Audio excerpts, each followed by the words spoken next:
ധാരാളം ഔലിയാക്കളുടെയും മഹാന്മാരുടെയും വലിയ അനുഗ്രഹീത നാടാണ് നമ്മുടെ ഈ കൊച്ചു കേരളം.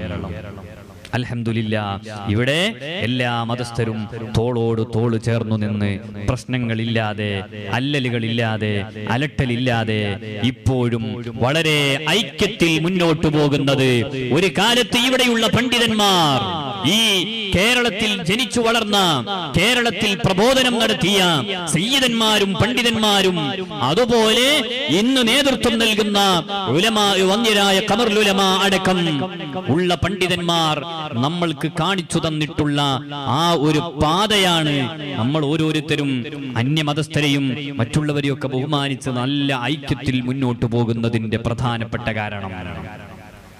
മഹാന്മാരായ ആളുകൾ സ്വഹാബത്ത് ഈ നാട്ടിലേക്ക്, കേരളത്തിലേക്ക് വന്നപ്പോൾ അവരെ സ്വീകരിക്കാൻ ഇവിടുത്തെ ഹൈന്ദവ സുഹൃത്തുക്കൾ ഉണ്ടായിരുന്നു. അവർക്ക് ആവശ്യമായതെല്ലാം ചെയ്തു കൊടുത്തത് ഇവിടെയുള്ള ഹൈന്ദവ സുഹൃത്തുക്കളായിരുന്നു എന്ന ബോധമുള്ളവരാണ് മുസ്ലിമീങ്ങൾ. അതുകൊണ്ട് തന്നെ ഒരു ഹൈന്ദവനെയും ഒരു അന്യമതസ്ഥനെയും നമുക്ക് ചീത്ത പറയാൻ കഴിയില്ല.